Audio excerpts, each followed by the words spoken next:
শ্ৰীমন্ত শংকৰগুৰু নাম ধৰ্ম জনজাতি সমাজ অসম বৰ্তমান কৌটুলিত অধিৱেশন চলি আছে আৰু সেই অধিৱেশনস্থলীত সম্পূৰ্ণ ডিটেইলছ দেখুৱাই আছোঁ আপোনালোকক। মূল গেট পাৰ হৈ আহি এয়া দেখুৱাব আপোনালোকে ধ্বজা উত্তোলনৰ যিটো মেইন স্থান, ইয়াতে সময় ধ্বজা উত্তোলন কৰা হয় আৰু ধ্বজা উত্তোলন যিটো আহি সুন্দৰকৈ বনাইছে আৰু সকলোৱে বৰ্তমানে চেলফি উঠাত ব্যস্ত। আৰু এয়া হৈছে মেইন ধ্বজাৰ স্থান। মানুহখিনি জানো ৰাতিটো সুন্দৰকৈ থাকিব পাৰে, কিবা কিবি এটা বস্তু চাই থাকিব পাৰে, তাক দেখুৱাবলৈ সুন্দৰ চেষ্টা কৰিছে।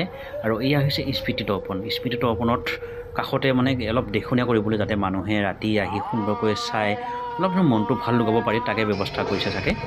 এয়া চাওক, দুই পিনে দুটাৰ পুতলা ধুনীয়াকৈ পানীও ওলাই থৈছে, সুন্দৰ পৰিৱেশ আপোনাৰ ধুনীয়া লাগিছে। মানে কি ৰাতিটো থাকিলে মানুহে কি কৰিব, অকল গীত মাত নাম চোৱাৰ লগতে নাটক যিবোৰ আছে সকলোবোৰ থাকিবই, তথাপিও মানুহে অকণমান ওলাই আহি যেন কিবা এটা চাব পাৰি, মন ভাল লাগে, তাক দেখুৱাবলৈ চেষ্টা কৰিছে।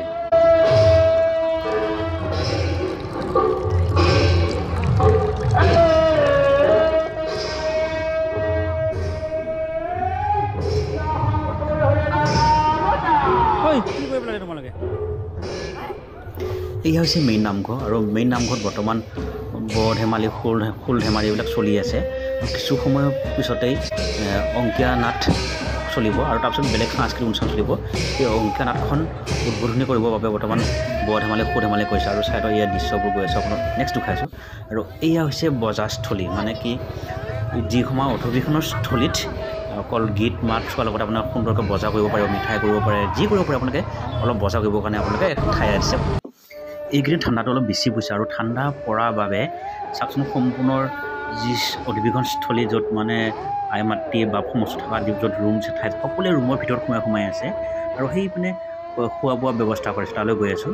ইতিমধ্যে যথেষ্ট দেৰি হৈছে মই ভিডিঅ'টো বনাটো, প্ৰায় ভকত বান্ধৱসকল খাই বৈ উঠিলে আৰু মই এই প্ৰথম খাবলৈ গৈ আছোঁ। কিমান আই সমস্ত বা সমস্ত খাই যাব দেখুৱাবলৈ গৈ আছোঁ। আৰু সকলোৱে খাই মেলি মানে প্ৰায় ৰুমত সোমাই আছে আৰু এইপিনে নাচ চলা সময় নিশ্চয় যাব, বেলেগ প্ৰগ্ৰাম চলাৰ সময়ত।